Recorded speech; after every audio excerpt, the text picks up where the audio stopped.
All right, so Bismillah ar-Rahman ar-Rahim and Assalamu alaikum wa rahmatullah. Inshallah, today we're going to be continuing with Hisn al-Muslim. And certainly with Hisn al-Muslim, there's always a lot to say, but let's go over some of what we did last time. Allahumma inni as'aluka bi anni ashhadu annaka anta الله لا إله إلا أنت الأحد الصمد الذي لم يلد ولم يولد ولم يكن له كفوا أحد.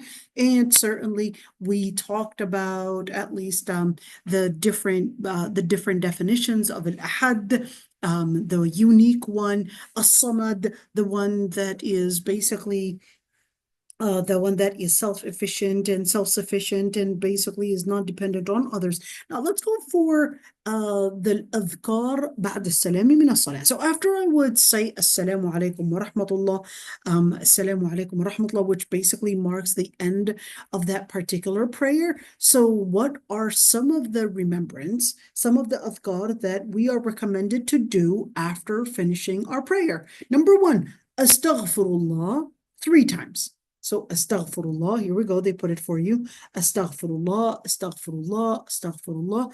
Allahumma anta salam. Ya Allah, you are peace.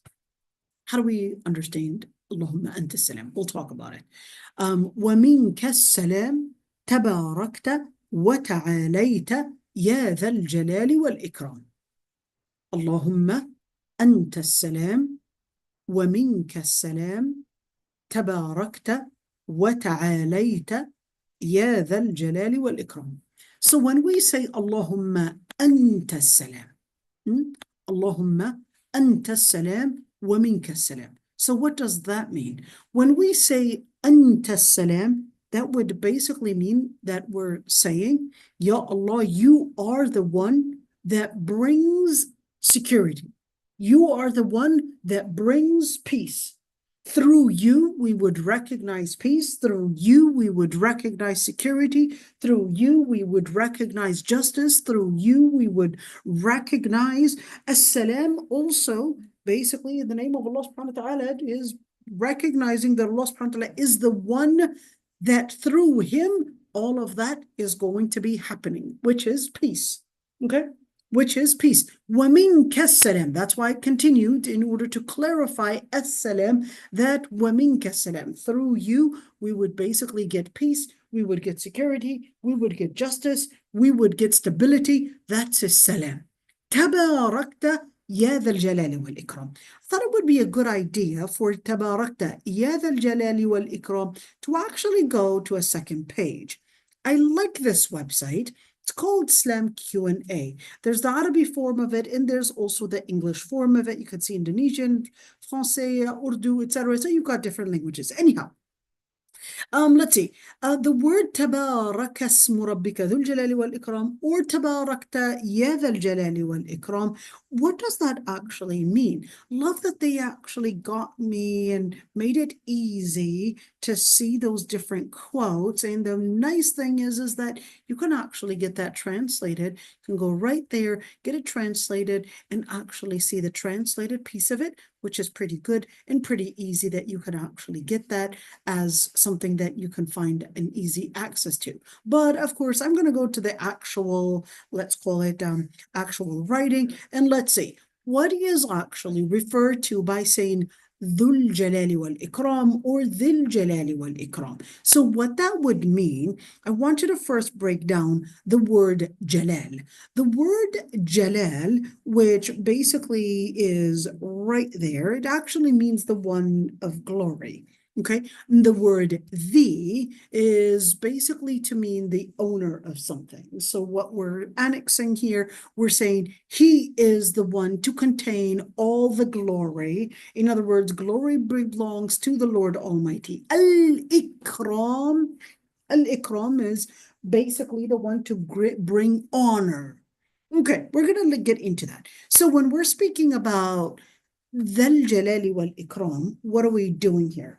We're actually saying, Ya Allah, you are the foundation that gives honor and that gives basically that is the place of honor and that also gives honor. So in other words, it's to understand, just like when we say Allah subhanahu wa ta'ala is the one yu'izzu man yasha wa yudhillu man yasha. Remember what we said yesterday or the day before yesterday, when we want to understand the names and attributes of Allah subhanahu wa ta'ala, we would use other names to help explain a certain name. And that's easier for us to understand the comprehensiveness and also understand the meanings without adopting different wordings that may sometimes contain different interpretations. Okay, so when you look at Dhil Jalal, you could see that what this is basically coming in from the foundation is that Allah subhanahu wa ta'ala yu'izzu man yasha. He basically gives al-izzah, gives the empowerment, gives the honor to whomever he wills. So therefore, he is the foundation of izzah. He is the foundation of pride. He is the foundation of honor. He is the place in the highest level of honor there can be.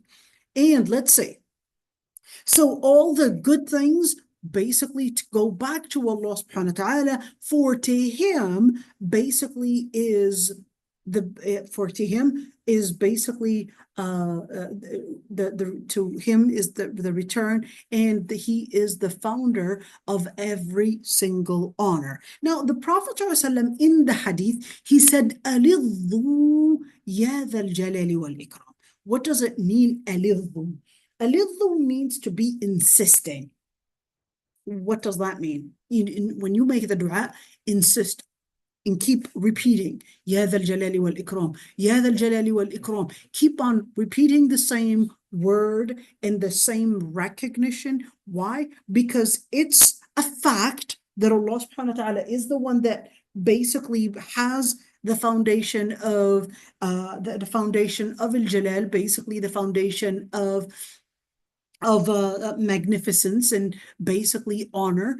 And at the same time, you're wanting that inspiration to get it from Allah subhanahu wa ta'ala, since he is the source of honor, the source of magnificence. Then in order for you to get that, you're asking it from the one that has it. Now, keep that in mind when you ask people. What people carry is basically the ability to give you a different image of what they truly are. So they'll give you an appearance of power, give you an appearance of confidence, give you an appearance, and we're basically experts and acting out a certain appearance and a certain imagery of ourselves, because we recognize that this is what would give us a certain social status. So we usually put in this mask of power, but Allah subhanahu wa ta'ala is not masking. He really is the source of power. So that when we say alidhu bidhiyad al-jalali wal-ikram, it means to insist on using this term, yad al-jalali wal-ikram, and repeat it as many times as we can while making this dua, in order to get the inspiration and certainly recognize that Allah subhanahu wa ta'ala, to him basically to him we would return all the pride, and all the honor goes back to Allah subhanahu wa ta'ala. So the Prophet ﷺ was definitely telling us to make this dua in order to have our own hearts get that inspiration, our tongues basically repeat it in recognition, and certainly this would fill our hearts to have Allah subhanahu wa ta'ala, or for us to recognize that Allah subhanahu wa ta'ala is basically supervising us, that Allah subhanahu wa ta'ala is the one that we would seek any form of probably an honor, or probably more and more of the different things that we would seek empowerment through. So we would usually seek empowerment through different things, but Allah subhanahu wa ta'ala is teaching us to seek empowerment through Ya Dhal Jalali wal Ikram. That's why Tabarakallahu Rabbul Alameen, Fatabarakallahu Ahsanul Khaliqeen. You could see the word Tabarak. Tabarak means there's no one compared to the Lord Almighty's honor or to the Lord Almighty's magnificence. So having that basically be what it would inspire us in taking in that dhikr as the dhikr that we would connect to at all times. Okay, now let's go back to our Hisn al-Muslim, the pages that we were doing, right? And with Hisn al-Muslim, there's always something to say. And astaghfirullah, astaghfirullah, astaghfirullah 3 times. Allahumma anta salam wa minka salam. Tabarakta ya dhal jalali wal ikram. You could see this hadith was narrated in Sahih Muslim, meaning that it basically comes from an authentic resource, that this was the dhikr that the Prophet ﷺ used to do right after he finishes prayer. Now, one thing is that many times people would do dua after salah, but dua after salah was not actually the sunnah, meaning that wasn't what the Prophet ﷺ used to, what he used to do. But I mean, you can make the dua, but that's not the place of dua. Okay, that's not the place of dua. What should I do, and what is the recommendation that I should be doing after salah? It's basically making this dua: Ya Allah, I ask for forgiveness. Oh Allah, you are as-salam, and peace is from you. Blessed are you, and O possessor of majesty and honor. Okay, let's go for the other one. لا إله إلا الله وحده لا شريك له له الملك وله الحمد وهو على كل شيء قدير اللهم لا مانع لما أعطيت ولا معطي لما منعت ولا ينفع ذا الجد منك الجد. Let's look at how they translated it, right? Let's see. None has the right to be worshipped except Allah alone, without partner. To him belongs all sovereignty and praise, and he is over all things omnipotent. O Allah, none can prevent what you have willed to bestow, and none can bestow what you had willed to prevent, and no wealth and majesty can benefit anyone, as from you is all wealth and majesty. A great translation. Let's break it down. La ilaha illallah wahdahu la sharika lah. That's pretty straightforward. Lahul mulk. Now, al-mulk, whether it means, what did they say right there? Belongs sovereignty and praise. Okay, sovereignty. Al-mulk can mean sovereignty and can also mean ownership. Okay, so lahul mulk, everything basically is under his ownership. Everything is under his power, sovereignty, basically. Okay, and since everything belongs, and since everything is under the power of Allah subhanahu wa ta'ala, then we recognize that it's not to be given or stated in a way to just speak about, in a way that brings just mere power, but there's also walahul hamd, and to him belongs all ilhamd, all the praise basically belongs to Allah subhanahu wa ta'ala. Wa huwa ala kulli shay'in qadir.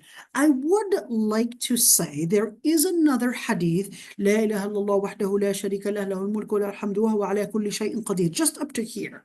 Okay, to say it 100 times after Fajr, and this was practiced and let's say trialed. La ilaha illallah wahdahu la sharika lah lahul mulk wa lahul hamd yuhyi wa yumeet.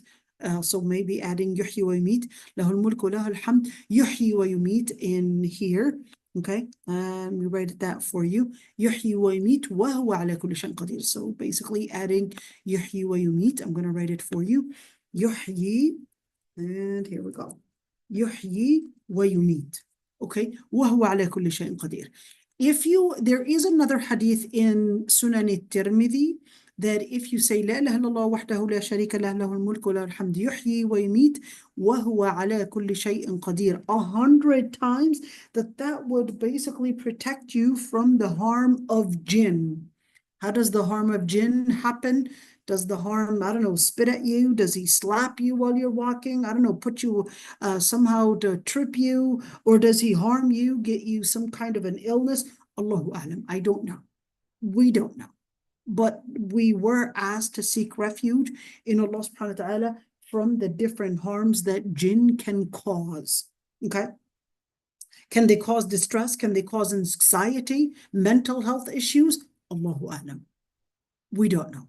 But we were asked to make this dua after Fajr. That's the most efficient time for it. After Fajr, during Fajr, basically during Fajr time. Okay, لا إله إلا الله وحده لا شريك له له الملك وله الحمد يحيي ويميت وهو على كل شيء قدير. So even those that are going through exorcism, the first thing that I would tell them to do is basically make this every single Fajr for 100 times. For 100 times. Allahumma la mani'a lima a'tayt. Ya Allah, there's nothing that can stop or obstruct anything that you had willed to give. You had decreed that something is going to be given. There's nothing that can obstruct anything. Nothing can obstruct it because you are the one that decrees. Since you have the ownership, since you have the sovereignty, since you have the power, no one can obstruct what you would decree. وَلَا مُعْطِيَ لِمَا مَنَعْتَ. And if you were to determine that something is going to be not given to someone, then no one else can decree that this is to be given to anyone. وَلَا يَنْفَعُ ذَا الْجَدِّ مِنْكَ الْجَدِّ. And what is the al-Jadd? The al-Jadd is anybody that has any type of power. So whether we're speaking about the power, social power, maybe they have some kind of a social status, or whether we're speaking about somebody that probably has the money, and therefore if they have the money, then they would have the power to probably order people to do certain things, get things. Of course, money makes miracles, of course. So وَلَا يَنْفَعُ ذَا الْجَدِّ مِنْكَ basically means that no one's power overcomes your power. No social power, no financial power, no physical power, no power whatsoever will overcome what you decree, O Lord Almighty. لا إله إلا الله وحده لا شريك له له الملك وله الحمد وهو على كل شيء قدير. Basically the same quote as the top quote. لا حول ولا قوة إلا بالله. لا حول ولا قوة إلا بالله pretty much contains the same same meaning as لا ينفع ذا الجد منك الجد.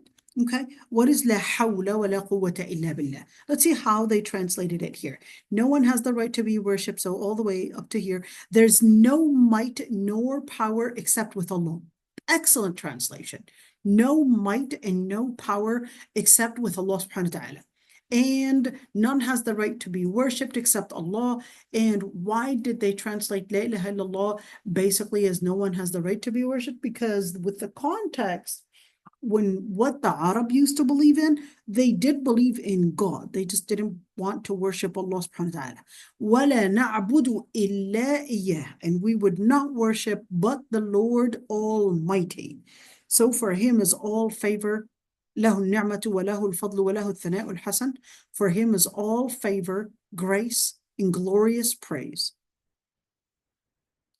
لا إله إلا الله مخلصين له الدين وَلَوْ كَرِهَ الْكَافِرُونَ. And none has the right to be worshipped except Allah, and we are sincere in faith and devotion, basically devout to him, although the disbelievers detest it. Okay, that's a very good translation, actually. So let's break it down just a little bit, answer some of the questions. لا إله إلا الله وحده لا شريك له له الملك وله الحمد وهو على كل شيء قدير. It's basically the same quote as the one on top, so no need to comment on that one. لا حول ولا قوة إلا بالله. What's the difference between ذا الجد منك الجد and لا حول ولا قوة إلا بالله? So then Jad is more specific. And this is more لا حول ولا قوة إلا بالله is more comprehensive. This is more specific to social power, or let's say social status, people having social status, people having a particular, I guess, status that gives them power within the society. But لا حول ولا قوة إلا بالله is more comprehensive. There's no might, there's no power, no, whether from the jinn, whether from the ins, no power basically exceeds whether individual or whether community, political, whatever it is, no power goes beyond the power of Allah subhanahu wa ta'ala. La ilaha illallah wa la na'budu illa iyyah. There's no God worthy of worship but Allah, and we would only worship the Lord Almighty. So there's another, if you look at La ilaha illallah wa la na'budu illa iyyah, that's another evidence that the word La ilaha illallah does not mean there's no God but God. Because you could see that it was always coming right after it, wa la na'budu illa iyyah, as basically a clause that is bringing in further additions. So if I were to be the one to basically put the punctuation, I would actually put that as a semicolon, وَلَا نَعْبُدُ إِلَّا إِيَّهُ, and not a comma. Because وَلَا نَعْبُدُ إِلَّا إِيَّهُ is basically explaining what you mean by La ilaha illallah, that we would only worship the Lord Almighty. لَهُ النِّعْمَةِ, to him basically belongs all a ni'mah. In other words, all the different favors, all the different blessings that I would have, he is the originator of it. Al-Fadl. Al-Fadl, how did they grace here? Okay, well, that's a good translation. Al-Fadl can mean a couple things. Al-Fadl can mean anything that is abundant. Okay, abundant. In other words, more than what is necessary, because what is necessary is going to be ni'mah. Al-Fadl would be whatever is extra. Okay, so you might have, let's say, a sandwich that you ate, but along with the sandwich, you probably have a dessert. That's fadl. That's an extra. Okay, more than what you actually necessarily need. Because a ni'mah would be you got the necessity. Al-Fadl, you got some wants. Okay. So al-Fadl could mean, one, the blessings, and al-Fadl could also mean the grace. Al-Fadl meaning that all the honor and all al-Fadl and every single thing that we would cherish is basically coming from the most honorable, which is Allah subhanahu wa ta'ala. All honor and all cherishment comes from Allah subhanahu wa ta'ala. وَلَهُ الثَّنَاءُ الْحَسَنُ, and all the praise, all the good praise, basically goes to Allah subhanahu wa ta'ala. Why not just وَلَهُ الثَّنَاء and that's it? Okay, why not وَلَهُ الثَّنَاء and that's it? All the praises to him. وَلَهُ الثَّنَاءُ الْحَسَنُ, meaning that we would praise in Allah subhanahu wa ta'ala based on the one. Al-Hasan can be a specific term, meaning what he had approved. And al-Hasan could be more comprehensive to mean anything that is good. If it's a good way of praising him, then we would embrace it. Okay, so it can mean two things. Why? Because he said, وَلِلَّهِ الْأَسْمَاءُ الْحُسْنَى, and to Allah subhanahu wa ta'ala belongs the asma al-husna, the names that are husna. Husna, whether it is to show and resemble no naqs, no deformity whatsoever. That's one. No weakness, no deformity, nothing that is containing any anthropomorphization, any tajseem. You basically regard that Allah subhanahu wa ta'ala, all the good praise belongs to Allah subhanahu wa ta'ala. In other words, someone can think that, well, I want to praise Allah subhanahu wa ta'ala and make a sculpture. And they'll make a very beautiful sculpture. But that's not praising Allah subhanahu wa ta'ala, because that's confining Allah subhanahu wa ta'ala as a certain sculpture, and that's confining Allah Almighty and His magnificence to be as something that you had basically done when Allah subhanahu wa ta'ala laysa kamithlihi shay, when there's nothing compared to Allah subhanahu wa ta'ala, nothing is in any shape or form, in any shape, meaning an actual shape, or form, meaning in an actual characteristic. Okay? In an actual characteristic similar to Allah subhanahu wa ta'ala, nothing. So that's why when we say al-Hasan, is actually specific and also comprehensive. له الثناء الحسن, meaning what he had approved of, and له الثناء الحسن, of what Allah subhanahu wa ta'ala had praised or at least had mentioned about the description of himself. So we would go back to Allah subhanahu wa ta'ala to basically describe himself as he had described himself to us, because لَيْسَ كَمِثْلِهِ شَيْءٍ. There's nothing similar and comparable to Allah subhanahu wa ta'ala. So therefore, he is the one له الثناء الحسن. لا إله إلا الله مخلصين له الدين. There's no God worthy of worship. So the other meaning of لا إله إلا الله is not only in al-ubudiyya, is not only in worship, but is also in sincerity. So worship is a comprehensive term which can mean and refer to ritual. But it's not just ritual in an outside and let's call it a physical practice, but it's also an inner practice, in meaning that the person is devout and having that devout relationship in sincerity to Allah subhanahu wa ta'ala. Okay, so when we look at al-ubudiyya or worship in itself basically involves not only ritual, but involves al-ubudiyya, involves worship, involves what words you use, what behaviors you engage in, and certainly what your heart conceals. What your heart conceals, that's part of al-ubudiyya, and that's why this dua, لا إله إلا الله مخلصين له الدين. So here we go, another semicolon. What does it mean, لا إله إلا الله مخلصين له الدين? That our commitment, our sincerity would basically be to the Lord Almighty. So what does it mean, al-ubudiyya right there? So one, al-ubudiyya would basically involve that we are sincere, that we would basically carry out the religion. What does it mean to carry out the religion? What it means to carry out in practice. So we're not just talking about faith in what you believe in terms of aqidah, but we're also talking about what faith and what practices and principles you would basically practice in your life and in your behavior.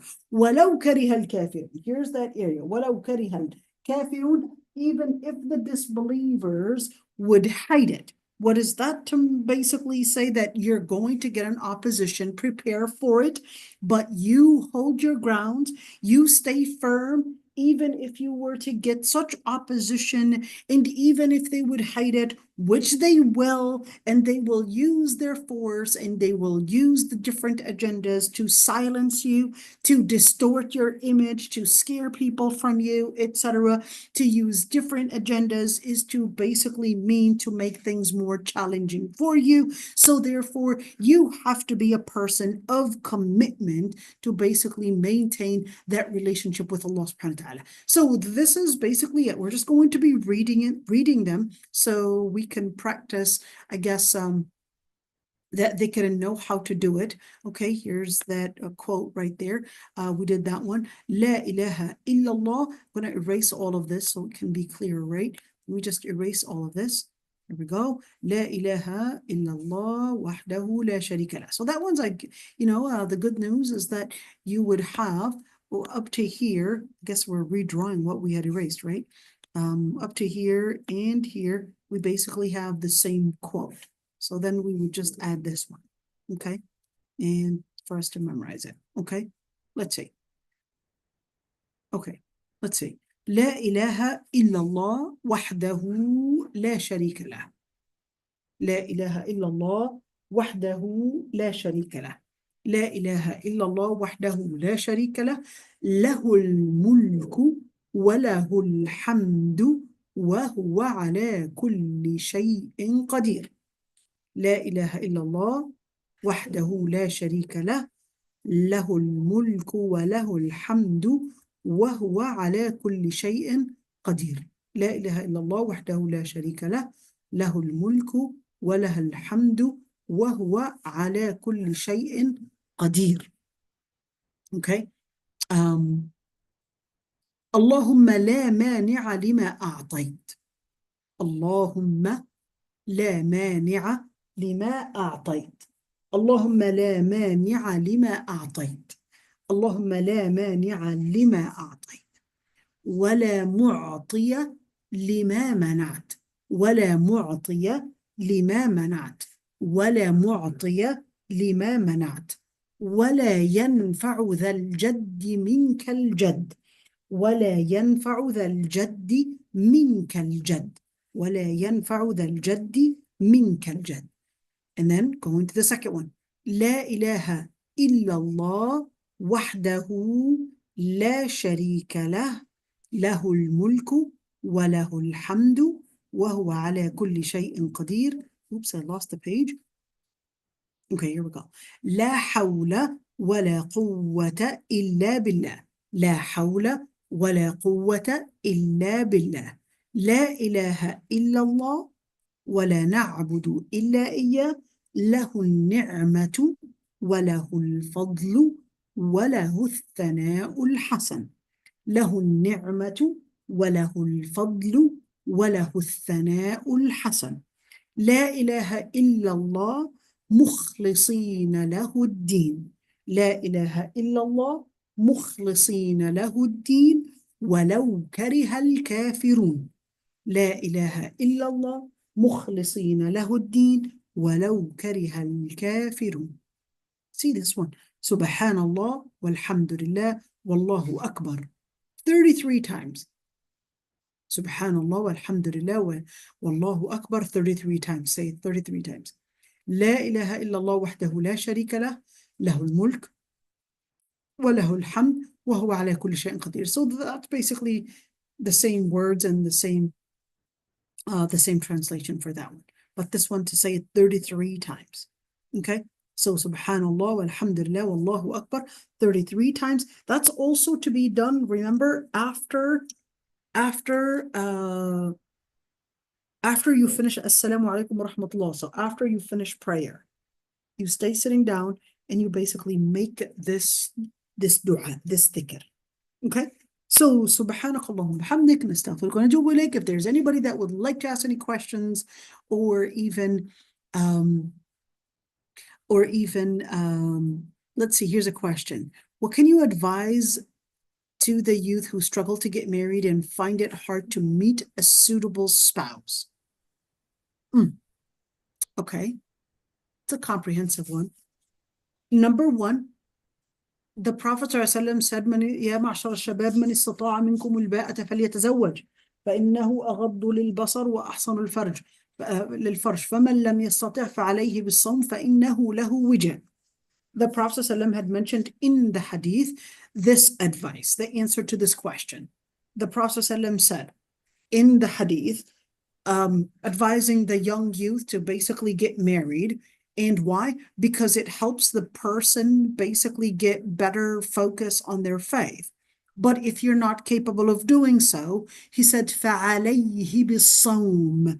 Then use fasting as basically the therapy, the treatment, basically to help you overcome the different desires. Well, the desire happens basically because the different food that you would eat that would basically process and produce the different things that are needed for reproduction. So in order to, let's say, lessen from this production that your body is producing, you basically want to lessen, let's call it the food. So you're basically using fasting as a method to help with that. And certainly changing your friends, certainly definitely do not engage and do not use music as something that probably that would soothe you or entertain you, because music is one of those things that has these frequencies that will affect your desire. So we're talking about food, we're talking about music, we're also talking about avoiding friends that are ikhtilat, avoiding if it's male friends or female friends, you want to avoid these types of friends. Yeah, of course, ikhtilat, that's one. Number two, you want to avoid the friends, if it's a boy, basically avoid the friends that talk about girls. Because that's going to bring in more arousal. And if you're a girl, avoid the friends that talk about boys, okay? Or even if it's boys, probably even right now during our times, even speaking about, let's say, the illicit language, using different inappropriate language, because with time, this will become something that will reprogram your mind and your behavior. So make sure you, again, so let's work on three. Number one, the food that you're taking, that's the intake. Number two, the music and what you're listening to. Number three, what you're looking at. Make sure you're cutting down on the different things, learning how to lower their gaze. Number four, changing the environment and the friends that you're engaging with. And number five, I would say, avoid isolation. Avoid isolation. Why? Because studies actually say, and not only studies, but even when it comes to the hadith, the Prophet ﷺ had said, having patience on the harm that people might cause is even better than being alone and being isolated. Isolation in itself, studies tell us that isolation and being away from people increases the chances of addiction, increases the chances of mental issues and mental health issues, and increases the chances of fitna. So avoid being isolated, and certainly do not move out of your parents' house. Even if you are going to school, you know what? Go to the nearest school, go to the nearest university, because embracing your deen and protecting your deen is more important and is prior to preserving somehow and ensuring probably a job or employment opportunities in the future. Okay, so even if that meant going to probably a university that you dreamed of going, well, if you have a nearby university and being with your parents is more important than somehow securing a future opportunity that basically is for your dunya. Securing your akhirah is more important. Let's summarize them again. Number one, what you're eating. Two, what you're listening to. Three, what you're looking at. Four, the environment. And five, the isolation, a very dangerous thing.